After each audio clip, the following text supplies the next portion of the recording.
සහෝදරත්වය ප්‍රීතියෙන් දෙවියන් වහන්සේලා ස්තුතිවන්ත හදවතින් උන්වහන්සේට ප්‍රශංසා කරමින් අදත් අපි වචනේ බෙදා ගන්න ආවා. ඔබට අපේ ප්‍රීතියක් ඔබගෙන් අසන්න කැමති ඔබගේ කමෙන්ට්ස් අපිට ඕනේ. මොකද වචනේ බෙදා ගැනීම අපෙන්නේ. ඔබගේ අදහස් අපිට ඕනේ. සම්බන්ධතාවය අපිට ඕනේ කතා කරන්න. ගොඩක් අය කරනවා ඇත්තටම අපිට තවත් අවශ්‍යයි ඔබ අපිට ලං වෙනවා නම්. ඉතින් හොඳයි අපි දෙවියන් වහන්සේගේ වචනයට අපි යමු. අද අපි කතා කරන්න යන්නේ මෙන්න මේ බයිබල් පදයත් එක්ක අපි බලාගෙන ඉස්සරහට යමු. 7 වෙනි පරිච්ඡේදයේ යොහන් 7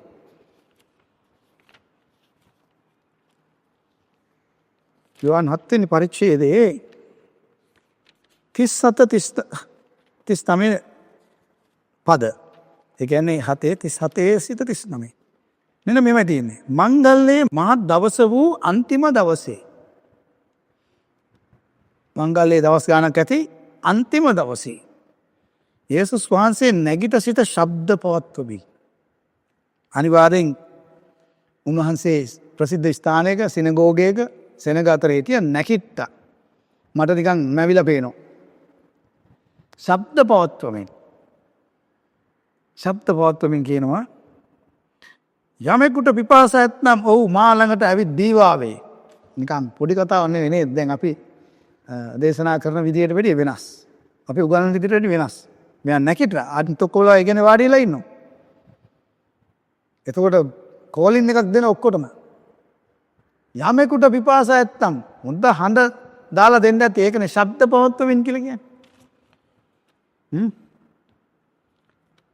මා ළඟට ඇවිත් දීවාවේ මා කෙරෙහි අදහන්නා තුලින් ලියවිල්ලෙහි කියා තිබෙන හැටියට ජීවනදායක වතුර ඇති ගංගා ගලන්නේය. කීසේක. දැන් වචන ටික මෙනෙහි කරන්න. මොන කාලයේද කියලා මෙනෙහි කරන්න.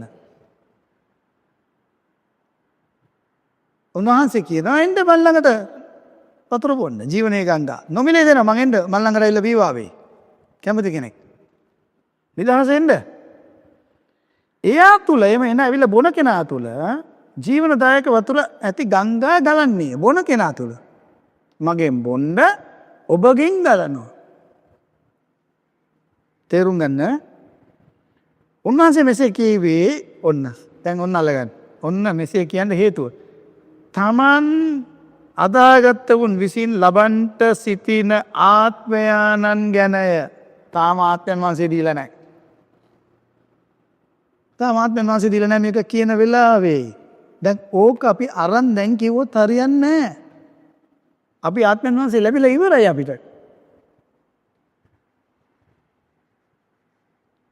ඒගොල්ලෝ තාම ලබලා නැහැ කණ්ඩායමක්. ඒ තාක්ම උන්වහන්සේ මහිමයට පැමිණිච්ච නැති බැවින් ආත්මයානන් නොදෙන ලද්දේය.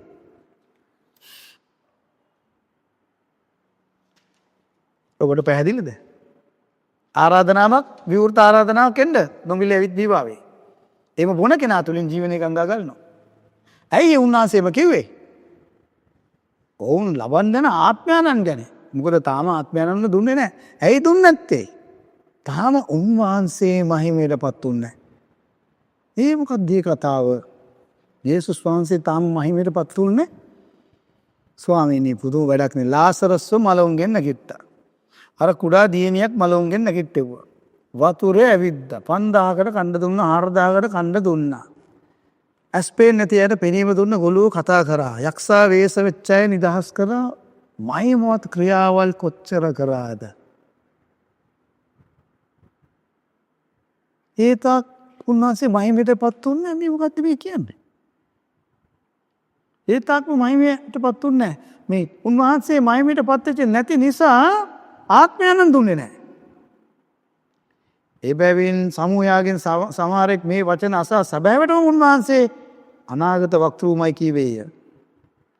අන් සමහරෙක් උන්වහන්සේ ක්‍රිස්තුස් වහන්සේයයි කීවේය. ඒත් සමහරෙක් කෙනෙක්ද ක්‍රිස්තුස් වහන්සේ ගලිලයේ නෙනසෙක්ද? දැන් ඔන්න සැක සහිත වචන ඒටයි මේටයි හොඳ ඒවයි නරක ඒවයි ඔක්කොම යනවා. දැන් අපි අද කතා කරන්නේ නේ යේසුස් වහන්සේ එව නැත්තම් දෙවියන් වහන්සේ මහිමයටපත් උනේ කොහොමද? දැන් මේ වෙනකොට මහිමයටපත් වෙලා නැහැ. මම ඔබට මතක් කරා උන්වහන්සේ කොච්චර බලවත් ක්‍රියා කරාද? අංශභාග රෝගීන් සුව කළා. පව් වලට කමාව දුන්නා. ඔවුන් පව් කියා සිටියේ නැහැ. පව් වලට කමාව දුන්නා.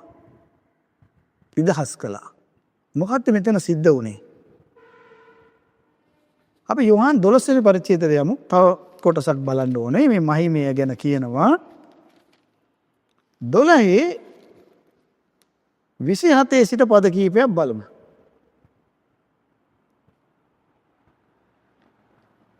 දැන් මගේ සිත කැළඹෙයි.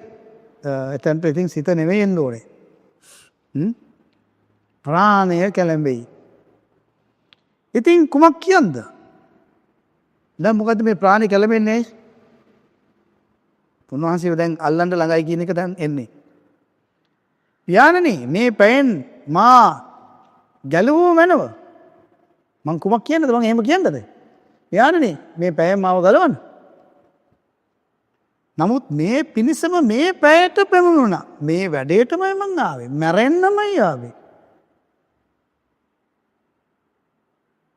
පියාණනි ඔබගේ නාමයේ මහිමයට පැමිණුව මැනවයි කීසේක.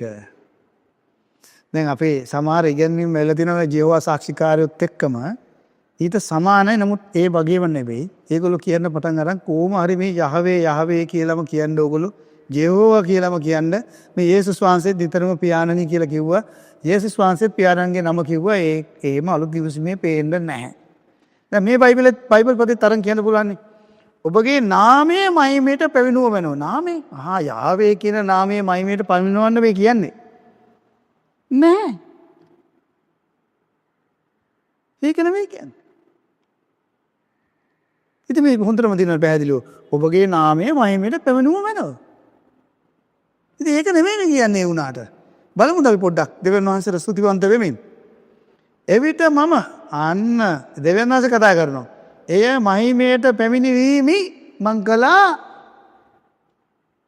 නැවතත් මහිමයට පමුණුවන්නෙමි. ඒ මොකක්ද ඒනම්? ඒ අර කාරණාව කියන අය නම් මේකත් විසඳලා දෙන්න ඕනේ. එකපාරක් කරාම ආයි කරනවා. ආසෙන් හඬක් නික්මුණේය.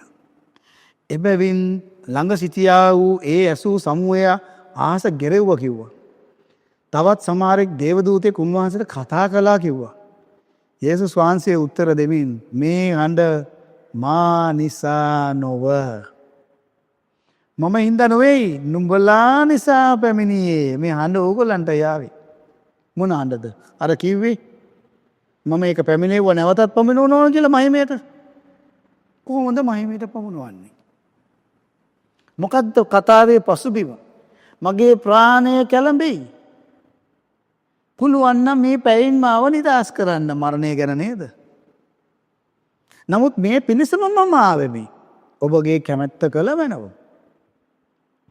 මරණය ගැන නේද කතා කරන්නේ? පසුබිම මරණය නේද? උන්වහන්සේ කතා කරන පසුබිම මරණය නේද? ඊට පස්සේ හොඳ කාරණා ටිකක් කියනවා. මේ ලෝකයේ විනිශ්චය දැන්නේ. ඒ කොහොමද ස්වාමිනී විනිශ්චය? අපි මේ විනිශ්චයක් බලාගෙන ඉන්නවානේ. ඉස්සරහට ලොකු විනිශ්චයක්. සභාවයත් බලන් ඉන්න විනිශ්චය කරගන්න. ඒගොල්ලෝ හරි කැමති සභාවය හරි කැමති විනිශ්චය කරව ගන්න. අර හිත ගන්න බැරි දෙවියන් වහන්සේ ඉදිරියේ විනිශ්චය කරව ගන්න කැමති. අපි විනිශ්චය ගැනත් ඉදිරියට බෙදා ගන්න යනවා. තනික් කර දෙවියන් වහන්සේගේ වචනේ ගොඩක් බයිබල් පද බලන්න යනවා. විනිශ්චය දැන්නු. මේ ලෝකයේ අධිපතියා දැන් පිටත දමනු ලබන්නේය. පොඩ්ඩක් ඉන්න ස්වාමීනි දැන් වාවනේ මරන්න යන්නේ. දැන් මේ ලෝකයේ අධිපතියා කොහෙද පිටත දාන්නේ? ඔයාවනේ මරන්නේ. ඔයාවනේ කුරුසේ ඇන ගහලා තියන්නේ. මම වනායි භූමියෙන් ඔසවනු ලැබුවොත් සියල්ලන් මා වෙතට අද ගන්නවා. භූමියෙන් ඔසවනවා කියන්නේ අපේ හිතේ ස්වර්ගයට යනවා කියන. අපේ හිතෙත් මේම ඔසව ගන්නවා ස්වර්ගේ. ඉතින් ඒ එසවීම හරිනේ. ඒකත් හරිනේ. එහෙනම් ඔබ ඒත්වෙන් ඔබ මොකද කියන්නේ? මොන එසවීමක් ගැනද කියන්නේ? උන්වහන්සේ මෙසේ කිව්වේ තමන් වහන්සේ කොයි ආකාර මරණයෙන් පස්සේ ඔසව ගන්න එක නෙමෙයි. කොයි ආකාර මරණයක් කුරුසියේදී ඔසව ගන්න එක. පොළවෙන් අඩි ගානක් උඩ මෝසස් සර්පයා එසෙව්වාක් මෙන් මෝසස් සර්පයා එසෙව්වාක් මෙන් මනුස්ස පුත්‍රයාව ඔසවන්න ඕනේ. ආත්මයන් වහන්සේගේ අනුභවය නැත්තම් ඇත්තටම මේවා එළිදරව් වෙන්නේ නැහැ. කොයි ආකාර මන්නගේ මැරෙන්ට සිටින සේකද හඟවන පිණිසේ එබැවින් සමුහයා උන්වහන්සේට උත්තර දෙමින් ක්‍රිස්තුස් වහන්සේ සදාකල් ඉන්නවනේ මොනවද ඔයා මේ කියන්නේ? දැන් මේ මහිමයට දෙවියන් වහන්සේ කොහොමද මහිමයටපත් වෙච්ච විදිහ මේ කියන්නේ? 1 කොරින්ති 2:8 දෙවියන් වහන්සේට ප්‍රශංසා වේවා. උන්වහන්සේගේ වචනය රසවත් ජීවමානයි ජීවනයේ තියෙනවා. මෙන්න මෙහිමයි කියන්නේ. ඒ ප්‍රඥාව මේ ලෝකයේ මුලාදෑනියන්ගෙන් කිසිවෙක් නොදනී. මේ ලෝකයේ මුලාදෑනියෝ ඒ ප්‍රඥාව දන්නේ මොන ප්‍රඥාවද?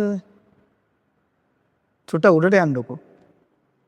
දැන් අපි දැන් කියුවේ 2:8නේ 2:7ට යන්නකෝ. එතනත් මදි නම් 1 කොරින්ති 1:30ට යන්නකෝ. මොකක්ද මේ ප්‍රඥාව කියලා බලන්න. ඒක දන්නවනම් යන ගහන්න. දැනගෙන සිටියා නම් ඔවුන් මහාන් තත්වේ මහිමයේ ස්වාමින් වහන්සේව කුරුසියේ යන ගසන්නේ නැත. මහිමයේ ස්වාමින් වහන්සේව කුරුසියේ යන ගසන්නේ නැත. ඔබගේ නාමයේ මහිමයට පත් කරන්න. මං ඒක කරනවා ආපහු. මං කලින් එකපාරක් කරා. නැවත කරනවා. කොතනද ස්වාමීනි? කොතනද? ඔබ වහන්සේ මහිමයට පත් කරන්න යන්නේ ඔබගේ නාමයේ. හෙබ්‍රෙව් 2:9 දෙවියන් වහන්සේටමයි සියලු ගෞරවය සහෝදරයා සහෝදරිය ප්‍රීති වෙන්න ස්වාමින් වහන්සේ තුල ක්‍රිස්තුස් වහන්සේ තුල ප්‍රීති වෙන්න භුක්ති විඳින අනුග්‍රහය 2:9 නමුත් දෙවියන් වහන්සේගේ කරුණාවෙන් සියල්ලන් උදෙසා මරණය විඳින පිණිස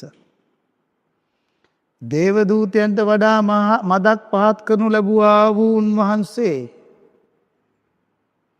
එනම් යේසුස් වහන්සේ මරණය වින්ද නිසා මොනවා වින්ද නිසාද? මලුන්ගේ නැගිට නිසාද? මලුන්ගේ නැගිට එක මං සුළු කරන්න ඒක බලවත් ක්‍රියාවක්. ඒක ගැන කතා කරමු අපි. මේව ලස්සනට වෙන් කරගන්න. මේ කතා කරන්නේ මරණය ගැන. මරණය වින්ද නිසා මලුන්ගේ නැගිට නිසා නෙවෙයි මරණය වින්ද නිසා තේජස සහ ගෞරවය නැමැති ඔටුන්න පැලදගෙන ඉන්නවා.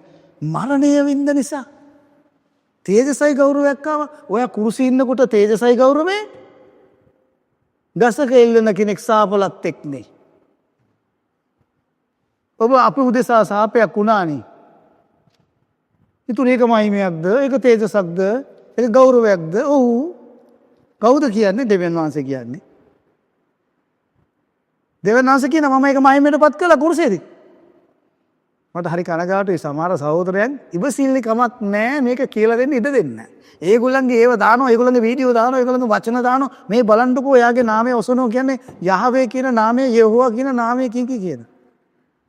මේ මරණය ගැන කතා කරන්නේ.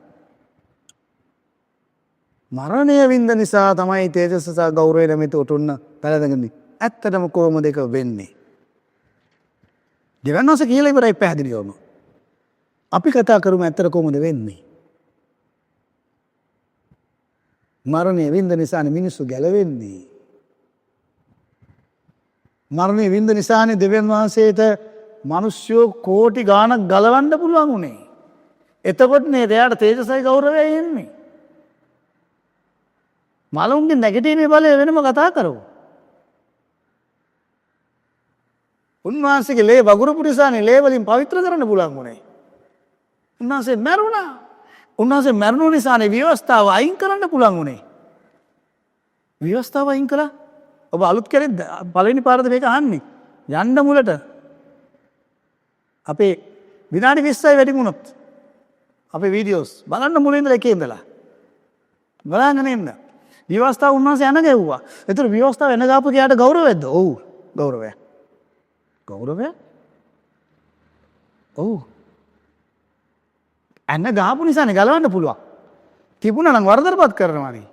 වරදටපත් කරොත් දනුවමටපත් කරන්න එපැයි. වරදටපත් කරොත් දනුවමටපත් කරන්න එපැයි.